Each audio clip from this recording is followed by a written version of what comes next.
The quality of your life depends on the structure of your days.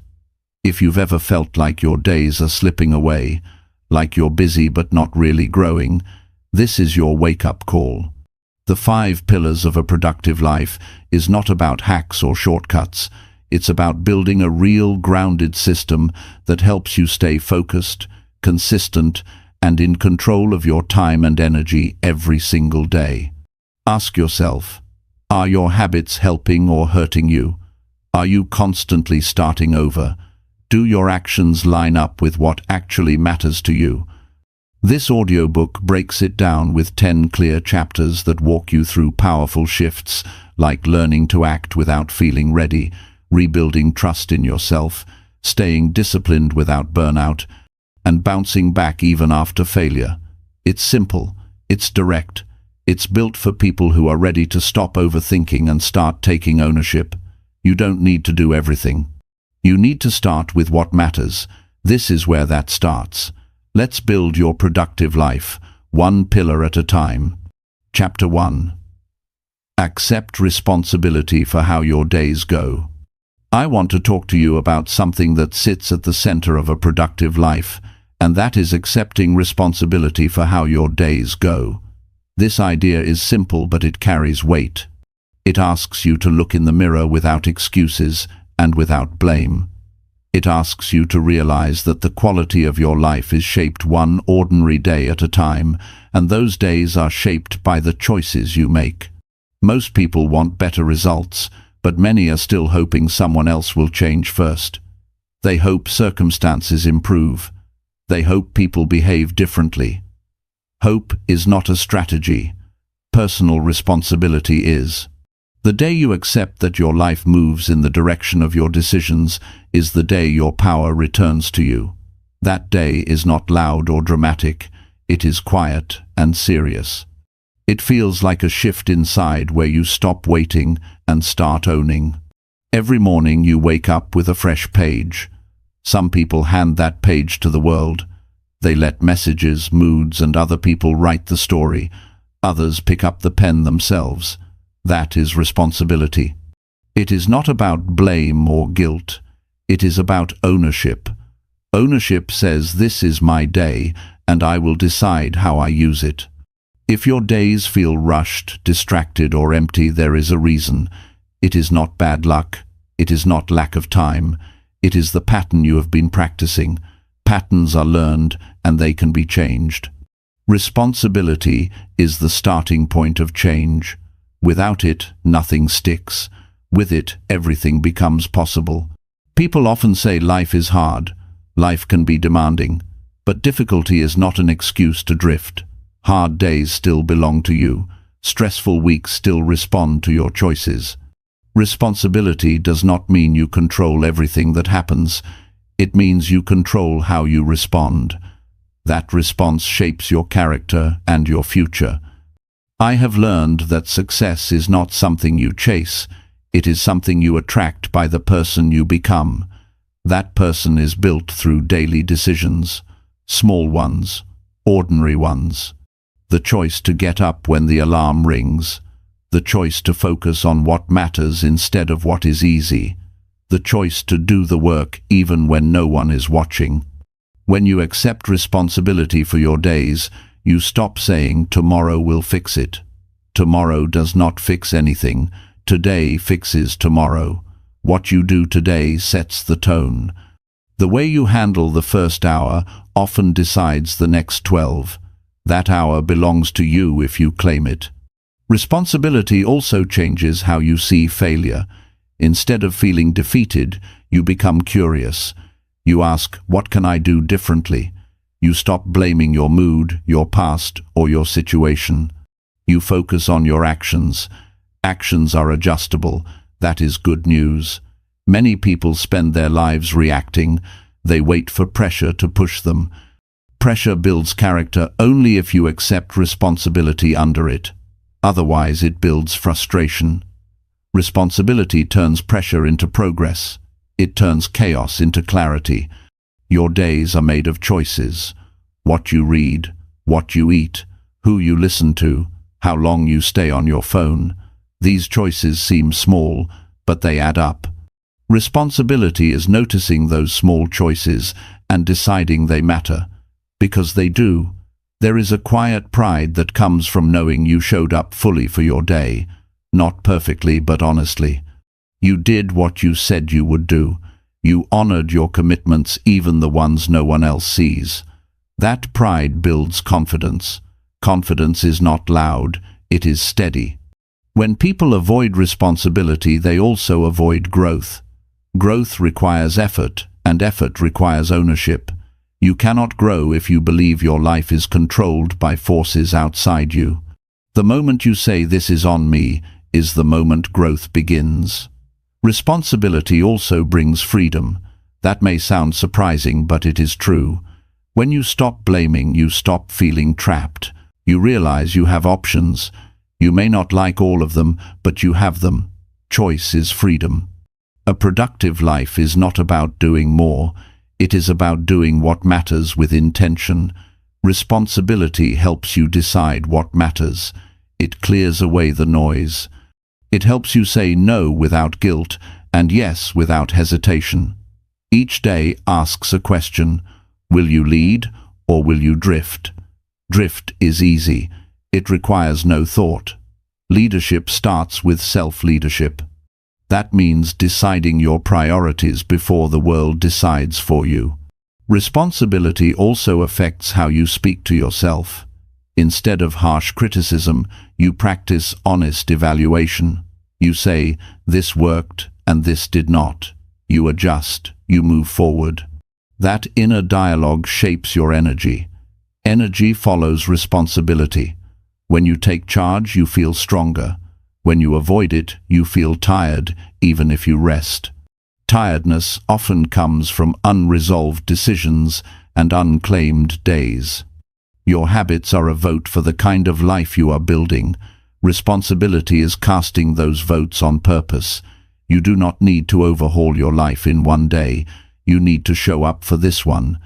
Some days will go off track. That is part of being human. Responsibility does not mean perfection. It means recovery. It means getting back on course without drama. It means learning instead of quitting. When you accept responsibility, you stop comparing yourself to others. Comparison weakens focus. Responsibility sharpens it. You focus on your lane, your pace, your growth. People who live productive lives do not have fewer problems. They have stronger responses. They understand that discipline is choosing what you want most over what you want now. That choice belongs to you every day.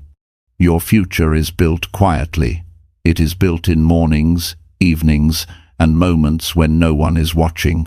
Responsibility makes those moments count. I have seen lives change not through sudden breakthroughs, but through steady ownership. One decision followed by another, one day handled with care, then another. That is how confidence is earned. If you want more control, start with responsibility. If you want more results, start with responsibility. If you want more meaning, start with responsibility. Your days are your life in miniature. Handle the day well, and life begins to respond. Handle it poorly, and life becomes heavy. The choice is not easy, but it is simple.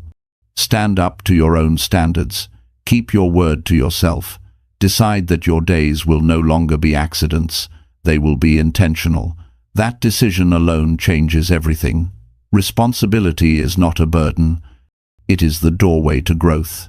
It is the moment you stop asking who should change and start saying, "I will." Your life does not improve by chance. It improves by choice. Those choices begin today. Chapter 2. Train yourself to act despite resistance. Every person alive has faced the feeling of not wanting to do what they know they should. That moment when the alarm rings and staying in bed feels easier. When there's something important to do but distraction pulls harder. That feeling resistance is normal. But here's the truth most people never fully understand. Resistance will never fully go away. Waiting for motivation is a losing game. High achievers do not wait for the perfect feeling. They train themselves to act even when it's hard, even when they don't feel like it. This chapter is about building that skill, the ability to act despite resistance. It's one of the most important pillars of a productive life. And the people who master this skill, they separate themselves from the rest, not because they are more talented or more lucky, but because they've trained themselves to move forward when everything inside them says, "Not now." You were not born with discipline. No one is. Discipline is trained. It's built through repetition, by choosing action over delay, one decision at a time. When you choose to act even when you feel like avoiding, that's when growth happens. And not just the visible kind, deep inner growth, the kind that rewires how you think about yourself. People often believe that successful individuals always feel driven, always feel confident, always feel ready. That's not the case. In fact, the more responsible you become, the more resistance you will face. That's part of the journey. You're not weak for feeling resistance. You're human. But you must understand that strength comes from how you respond to that feeling, not from avoiding it. Acting despite resistance means making hard decisions when no one is forcing you to. It means starting even when your mind tells you to wait. You don't wait for inspiration. You move, and the momentum creates clarity. You act first, and the feeling follows. That's how real progress is made. When you start developing this skill, you'll notice something powerful. Resistance usually peaks right before you begin. It screams loudest when you're on the edge of doing something meaningful. And if you can just push through the first few minutes, that resistance begins to lose its grip. The first step is always the hardest, but once you take it, you realize it wasn't as hard as your mind told you. You must begin practicing small wins. You don't need to fight resistance in huge battles. Start with the little things. When your mind says, skip the workout, go for 5 minutes. When it says scroll instead of reading, open the book for 1 page. When it says wait until tomorrow, start now for just a few minutes. You don't need to finish everything in one sitting, but you must start. Every time you act in spite of resistance, you build a new message in your mind. I am the kind of person who shows up. This kind of training doesn't happen once. It's daily. It's not about becoming perfect. It's about becoming consistent. Your life changes when you consistently choose action over avoidance. And the beautiful thing is this: every time you do, it gets a little easier. You become more confident. You trust yourself more. You stop questioning whether you can do hard things because you've proven that you can. Start noticing your patterns. Where do you hesitate most? What areas of your life do you keep delaying? When do you tell yourself later, and what's usually the outcome of that choice? Being honest about your patterns is the first step to breaking them. You can't change what you're not willing to face. Be real with yourself, not harsh, just real. Discipline is not about punishment. It's about care. It's about saying, I want more for myself, so I'm going to lead myself.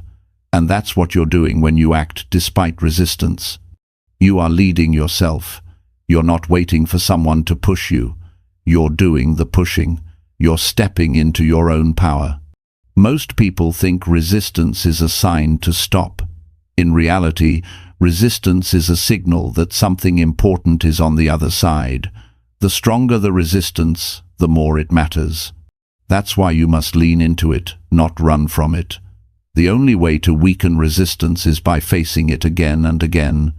You don't outthink it, you outact it. There will be days when your energy is low, your mood is off, and your schedule feels overwhelming. Those are the days that count the most. Not because you'll get everything done perfectly, but because you'll prove to yourself that you don't need to feel amazing to make progress. You just need to show up with what you have. That's enough. Think about where you want your life to go. Think about the kind of person you want to become. Now ask yourself, are my daily actions leading me there? If not, What's stopping me? Is it really time or talent, or is it resistance? Be honest with that answer, and if it's resistance, take it as a challenge, not a punishment, a challenge to become stronger. You don't need to fight your emotions. You need to guide them. You don't need to be fearless. You need to act while you're afraid. Courage is not the absence of resistance. Courage is the decision to move through it. You don't wait for perfect confidence. You create confidence by doing the thing that scares you. Every time you do something hard, you grow. Every time you break through the mental wall, you discover more about who you are. That's why action is so powerful. It teaches you what comfort never will. It shows you what you're capable of. Build your day around actions, not moods. Moods change, plans stay. And when you learn to follow your plan, even when your mood tries to take over, you take back control of your life. That control is not rigid, it's focused. You still rest, you still pause, but you do it with intention, not by default. Start paying attention to the language you use with yourself. The way you speak to yourself in moments of resistance will either push you forward or hold you back. If your inner voice is always giving you a way out, it's time to rewrite that voice. Speak to yourself with honesty and strength. Tell yourself the truth. This is hard, but you can do it. This is uncomfortable, but it matters. This is unfamiliar, but it's how you grow. The greatest transformation happens not when everything is easy, but when things are hard and you keep showing up anyway. That's how people change. That's how goals are reached. That's how purpose is found. By taking one real action at a time, especially when resistance is screaming loud. You were built for more than comfort. You were built to grow. And growth requires movement. It requires effort. It requires facing resistance and saying, "You don't decide what I do. I do." That decision, made over and over, becomes your strength. You will not always feel ready. That's okay. You will not always feel motivated. That's expected. But you can always choose to act. You can always choose to take the next step. One step today, then one more tomorrow, and before you know it, you've built a pattern, and that pattern becomes who you are. Keep training yourself to act, not because it's easy, not because it's fun, but because it's how you become the person you were meant to be. Chapter 3. Create structure that reduces mental overload. When your mind is scattered, even the smallest task can feel overwhelming. It's not that you're lazy or unmotivated. It's that you're carrying too many decisions, too many open loops, too many things pulling your attention in different directions. Most people are not tired because of how much they're doing, but because of how much they're thinking about doing. Mental overload happens when everything feels important and nothing feels clear. That's why creating structure is not just helpful, it's essential. It gives your mind room to breathe. It brings order to your day so you can focus on what truly matters. Structure does not mean having every second scheduled. It's not about perfection or being rigid. It's about building a system that reduces stress and increases clarity. When you wake up each day without a plan, the day takes control. You react instead of lead. You jump from one thing to another, always feeling busy, but rarely feeling productive. With structure, you get your power back. You no longer guess what to do next. You know, and that knowing frees up your energy. One of the most powerful benefits of structure is that it removes decision fatigue. Every choice you make takes energy. What to wear, what to eat, what to do next. When your day has no order, those little decisions pile up. You may not even notice it, but by the afternoon you feel drained, and it's not from work, it's from the noise. Creating a structure helps you automate the basics, so you can save your focus for what really counts. Start by building anchors into your day. These are set points you return to no matter how unpredictable life gets. A solid morning routine is one of them. It doesn't have to be complicated, but it should be consistent. Maybe it's stretching for 5 minutes, reviewing your priorities, or writing down your top 3 tasks. What matters is that it's the same every morning. That familiarity tells your mind, we're in control. Next, create space for focused work. That means blocking off time for what matters most. Don't wait for free time. Schedule it. If you don't protect time for deep work, distractions will fill the gaps. Structure means making time for what you want instead of hoping it shows up. It doesn't have to be hours. Even 30 minutes of focused effort each day adds up fast. Clutter in your environment adds to clutter in your mind. Structure includes physical space too. When your desk is messy, your brain picks up on the chaos. You might not realize it, but it adds to the mental load. Keep your space clean. Keep your tools where you can find them, and remove what you don't use. A clear space supports a clear mind. Part of structure is knowing what not to do. Most people have endless to-do lists, but no system for saying no. When everything is urgent, nothing is important. Use structure to limit your priorities. Choose your top tasks and finish them before adding more. You don't need to do everything. You need to do what matters, and do it well. Technology is a powerful tool, but without structure it becomes a trap. Notifications, tabs, emails, alerts, they're all fighting for your attention. Build boundaries around your tech. Check your phone on purpose, not out of habit. Set times to check messages. Close what you're not using. Structure gives your brain permission to focus. You also need space in your day for recovery. High productivity is not about constant action. It's about being intentional with your energy. Add breaks into your day, not as an afterthought, but as a planned part of your schedule. Go for a short walk. Breathe.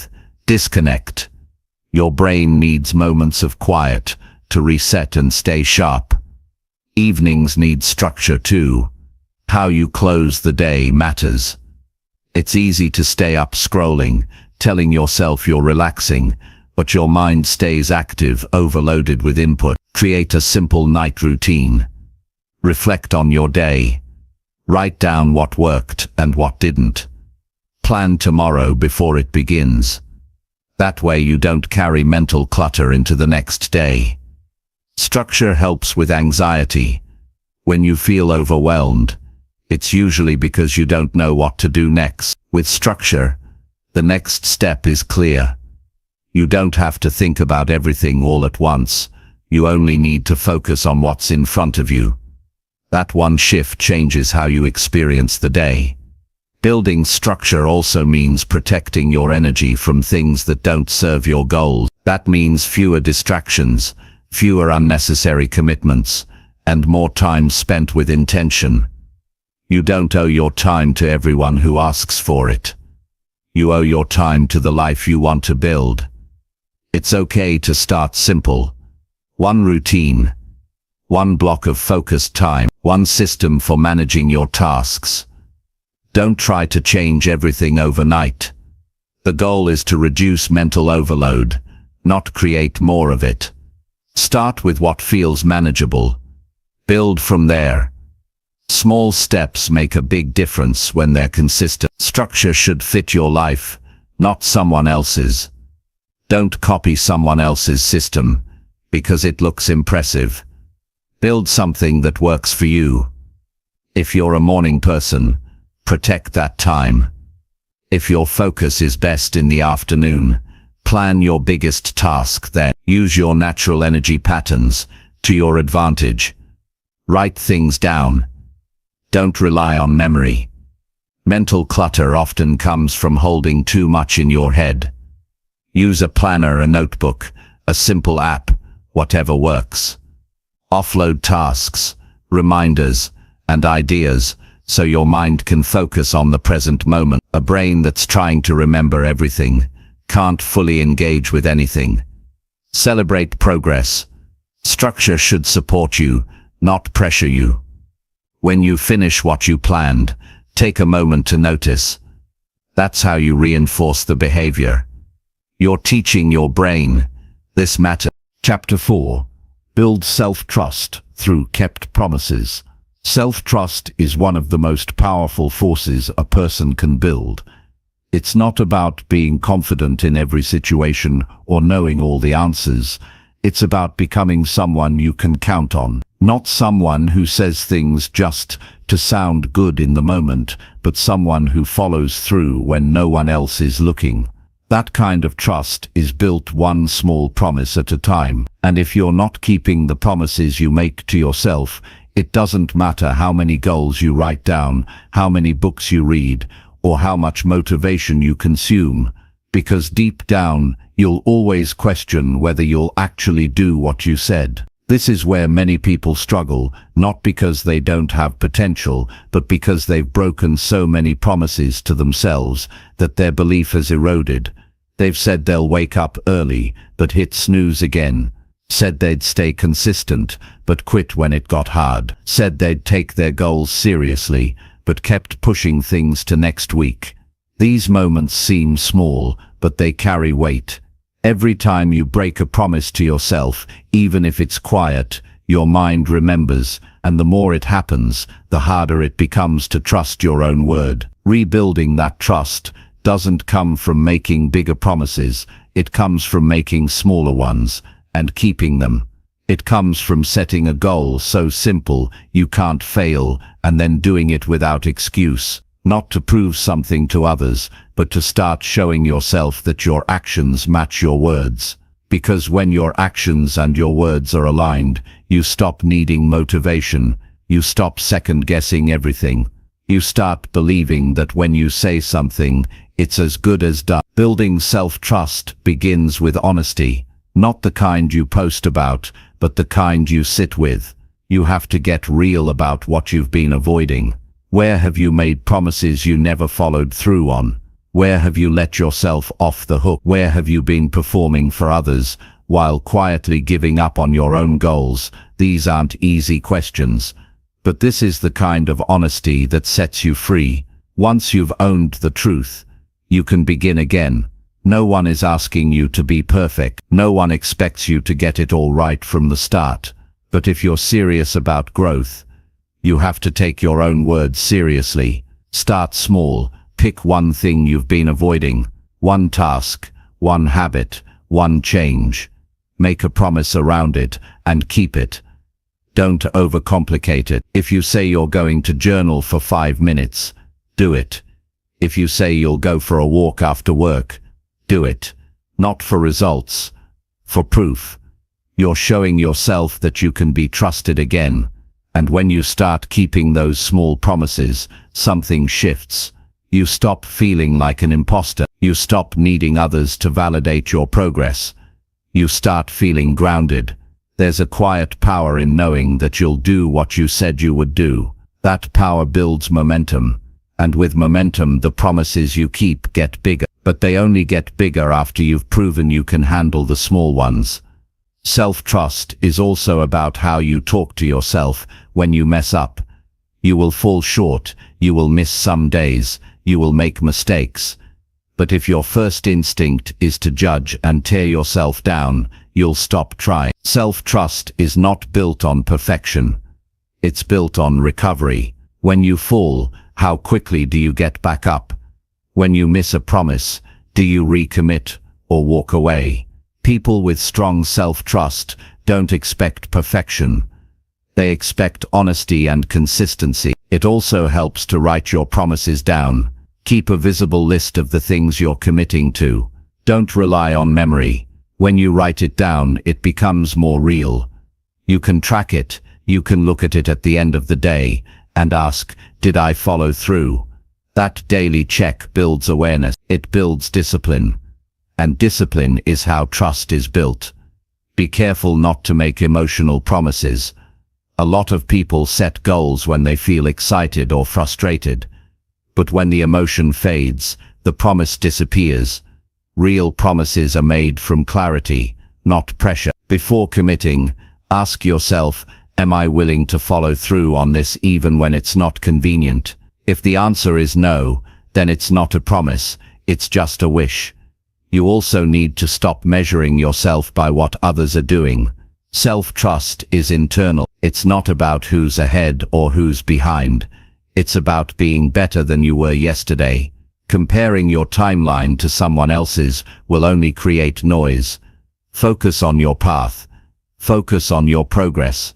Focus on what you said you'd do, not what they're doing. Another way to build self-trust is to protect your time. If you're constantly saying yes to things that pull you away from your goals, you're breaking promises without realizing it. You say yes to someone else, but you're saying no to yourself. That creates internal conflict. Boundaries matter. Saying no is not selfish. It's a way of staying loyal to the life you're building. Keep in mind that no one else can build your self-trust for you. People can encourage you, they can support you, but they can't make you follow through. That's on you, and that's a good thing, because it means you're in control. You don't need to wait for better conditions or more motivation. You can start now. You can start today. You can become someone who keeps their word, not just to others, but to yourself. And when that happens, you feel it. You walk differently. You speak with more clarity. You start making decisions faster.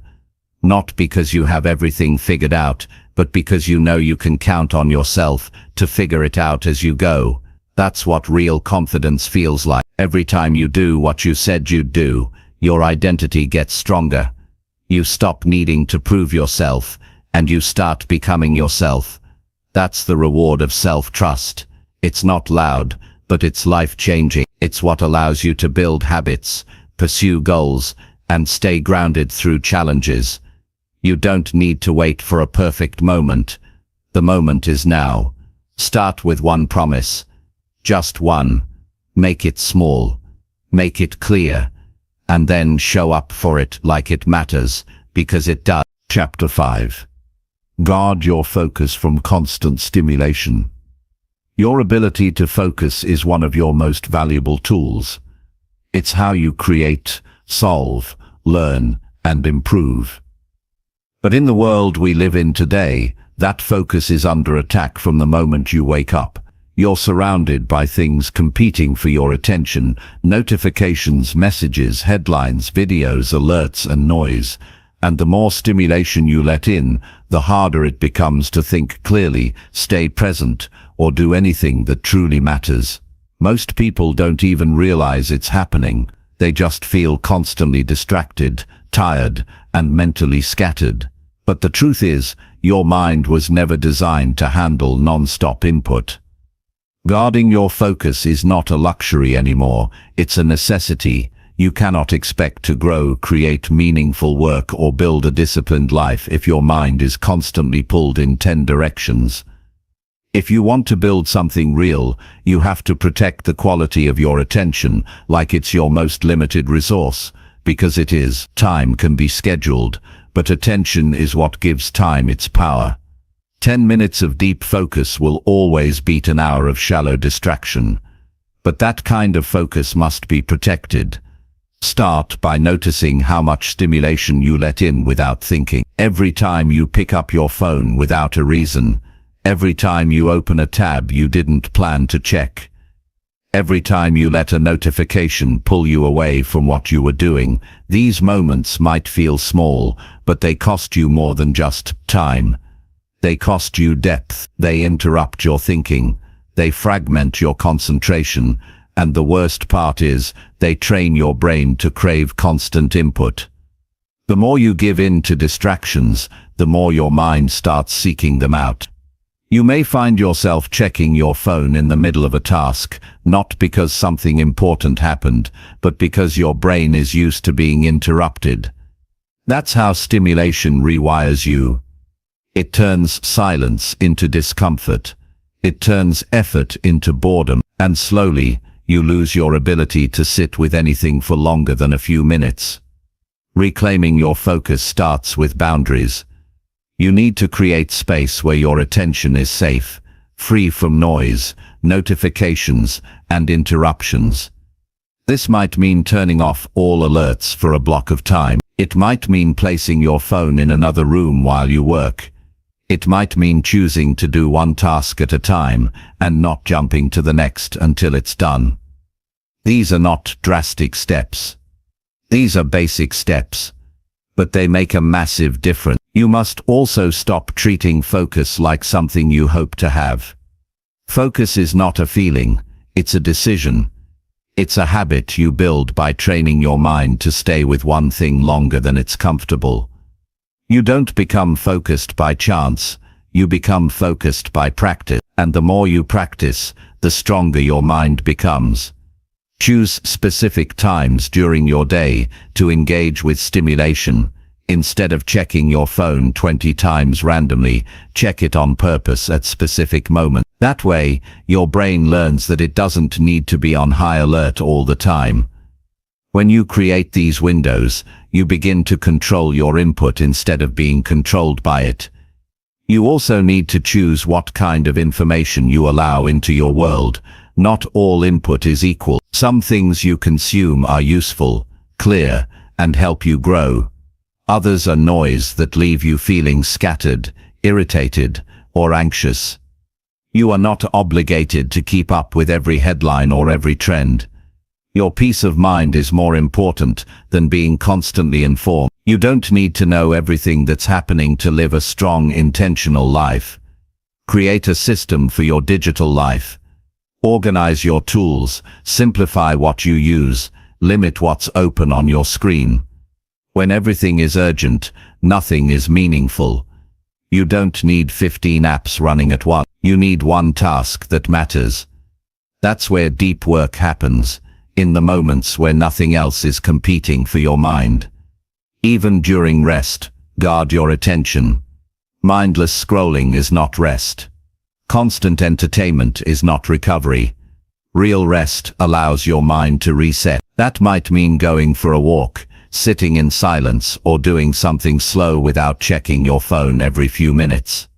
When you start giving your mind quiet time again, you'll be surprised by how much clearer you think and how much better you feel. You must also begin rebuilding your tolerance for boredom. If you can't sit in silence for a few minutes without grabbing a screen, your focus is already slipping. Train yourself to be present. When you're eating, eat. When you're talking, listen fully. When you're working, give it your full effort. This might sound simple, but in today's world, it's rare. And because it's rare, it gives you an edge. Train your mind like a muscle. Focus is built just like strength. Start with small sessions. Pick a task, set a timer for 20 or 30 minutes, and commit to staying with it fully. No checking, no switching, just one task, full attention. After a break, do it again. Over time, this practice rewires your brain. It makes single tasking easier. It increases your capacity to go deep. Multitasking is one of the biggest lies people still believe. It feels productive, but it splits your focus and lowers your performance. You're not doing more, you're doing everything worse. Choose to be someone who does one thing at a time with full presence. That alone puts you ahead of the average person who's constantly scattered. Protect the start and end of your day. Don't begin your morning by diving into stimulation. Avoid grabbing your phone the moment you wake up. Start with quiet. Let your mind warm up slowly. Chapter 6. Use discomfort to grow emotional strength. Discomfort is not the enemy. In fact, discomfort is often the starting point for real growth. The problem is, most people spend their entire lives trying to avoid it. They avoid hard conversations, new challenges, uncertainty, rejection, and anything that might stretch them beyond what they know. They seek comfort because it feels safe. But comfort, if lived in too long, becomes a trap. It keeps you the same, and the longer you stay in it, the more fragile you become. You don't get stronger by staying where things are easy. You get stronger by choosing to face what makes you uncomfortable and showing yourself you can handle it. Emotional strength is not about being tough on the outside. It's about being steady on the inside. It's about being able to feel uncomfortable emotions, fear, embarrassment, anxiety, sadness, and still take action. People often believe that strong individuals don't feel those things, but the truth is, they feel them fully. They've just trained themselves not to run from those emotions. They've learned how to move through them without breaking. And that strength didn't appear overnight. It was built moment by moment in times when they chose discomfort over avoidance. If you want to grow into a version of yourself that can handle life with clarity and courage, you need to get honest about the areas you avoid. Discomfort always shows up in those places. Maybe it's the fear of failure that keeps you from starting something new. Maybe it's the fear of judgment that keeps you from speaking up. Maybe it's the fear of making the wrong decision that keeps you stuck in place. Those fears are natural, but they're not final. They're a signal, a sign that there's something on the other side of that emotion that's worth exploring. If you ignore it, you stay stuck. If you face it, you grow. One of the most powerful decisions you can make is to stop avoiding discomfort and start working with it. You do that by putting yourself in situations where you have to stretch. You don't need to dive into extreme situations. You just need to choose challenges that make you feel a little exposed, a little nervous, a little unsure. That space between comfort and fear is where growth lives. And the more time you spend there, the more you expand your capacity to handle life. When you do something uncomfortable and come out on the other side, something happens inside you. You start to trust yourself more. You begin to realize that fear is not a stop sign, it's just a feeling. And feelings can't stop you unless you let them. Every uncomfortable step forward becomes evidence. Evidence that you can face challenge and keep going. That evidence is what builds real confidence. Not the kind that's loud or flashy, the kind that's quiet, steady, and earned. Discomfort also teaches you patience. When you're uncomfortable, you can't rush the process. You're forced to slow down, breathe, and take things one step at a time. That's how you develop emotional control. You stop reacting to every little thing. You start observing. You create space between what happens and how you respond. That space is where strength is built. It's in that space where you stop being a victim of your emotions and start becoming the one in charge of them. Most people live in avoidance mode.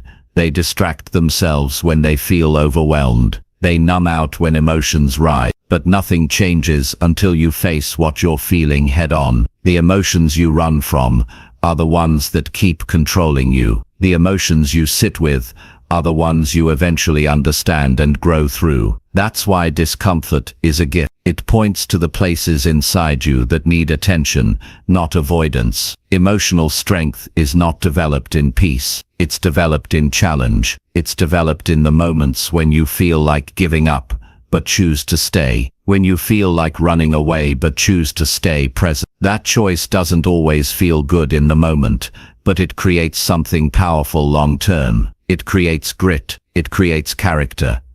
It creates a sense of pride that no one can take away from you. When you train with discomfort, you start to raise your threshold for strength. Things that used to shake you don't shake you anymore. You become more grounded, more stable, not because life got easier, but because you got stronger. That's the kind of growth you carry with you into every area of your life: work, relationships, goals, habits. It all improves when your emotional strength improves. You also learn how to separate your thoughts from your truth. Discomfort brings out the loudest thoughts, the ones that say you're not good enough, you're going to fail, you'll look stupid. Chapter 7.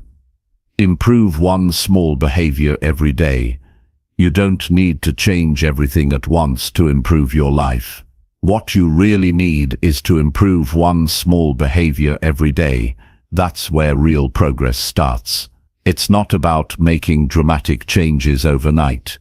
It's about making quiet, intentional decisions daily that slowly shift who you are and how you live. Most people wait for the perfect moment to start. They wait for the motivation to be strong enough or the conditions to be just right. But growth doesn't require a perfect setup. It requires consistency with the little things that seem too small to matter, but actually shape everything. The truth is, your life is built on your habits. What you do every day becomes who you are, and the small things you choose to repeat, whether good or bad, accumulate over time. If you go through your day unconsciously repeating behaviors that don't serve you, nothing changes. But if you take one behavior, even one that seems tiny, and decide to improve it today, you've taken back control. That decision might not feel powerful at first, but it's the kind of decision that creates momentum. Improvement starts with awareness. You can't change what you don't notice. Begin by watching your actions. How do you start your mornings? How do you respond to stress? How do you use your time between tasks? Where are you choosing comfort over progress? Don't judge yourself. Just observe. That awareness creates space, and in that space, you gain the ability to choose something better. Not something huge, just something better. Pick one thing each day, one small behavior. Maybe it's drinking a glass of water right when you wake up. Maybe it's responding with patience when you feel irritated. Maybe it's standing up straight when you're tempted to slouch. Maybe it's putting your phone down while eating. Whatever it is, make it specific, simple, and something you can actually follow through on. The goal isn't to impress anyone. The goal is to train yourself to follow through. That's how confidence is built. Not through hype or emotion, but through action. When you make a promise to improve one small thing and then do it, you send a message to yourself. I can be trusted. That message builds your identity, and identity is what drives long-term change. You're not just acting differently, you're becoming someone who values growth. It's important to understand that change is not a single event. It's a pattern of effort. And the best way to create that pattern is by focusing on what you can do today, not what you wish you had done last year or what you hope to achieve a year from now. Today is where your influence lives, and the way you spend today is a direct investment in your future. One good choice today makes the next good choice easier. That's how momentum is created, one decision at a time. Improving one small behavior each day also helps you avoid overwhelm. One of the biggest reasons people quit on self-improvement is because they try to fix everything at once. That pressure becomes too much, and they burn out. But if you commit to small, consistent upgrades, you stay grounded, you stay focused, and you stay in the game. Long-term change comes from staying in the game. Your brain loves small wins. Every time you complete a small improvement, your brain gets a reward. That reward builds a habit loop, and over time those loops become automatic. It no longer takes effort to do the right thing. It becomes your new normal. That's the power of small adjustments. They seem insignificant, but they reshape the structure of your life. You don't need a full roadmap. You just need to know what to improve today. Let that be enough. The results will come later. Right now your job is to keep showing up. There will be days when you don't feel like improving anything. Days when progress feels slow. That's when the discipline matters most. On those days, choose something even smaller, but still choose something. Keep the habit alive. Over time you'll look back and realize that the person you are today came from hundreds of those small decisions. You'll notice that the way you think, act, and respond has changed, but it didn't happen all at once. Chapter 8. Choose consistency over excitement and impulse. Most people start strong but finish nowhere. They get excited about a goal, a plan, a new routine, and for a moment it feels like everything will change.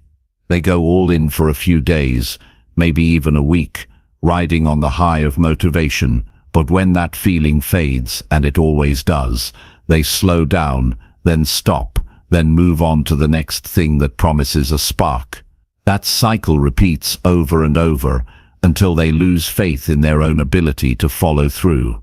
This isn't a motivation problem, it's a consistency problem. And if you want real change in your life, you have to choose consistency over excitement and impulse.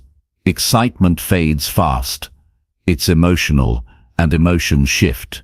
Impulse is even shorter. It reacts in the moment and disappears just as quickly. Neither one has staying power, but consistency, while not as flashy, builds something solid. It's not about intensity, it's about showing up regardless of how you feel. When you choose consistency, you begin to build a foundation that doesn't crack every time things get tough. You begin to build habits that run deeper than mood or circumstances. We live in a world that constantly feeds your appetite for the new trends, new tools, new shortcuts. But growth doesn't come from chasing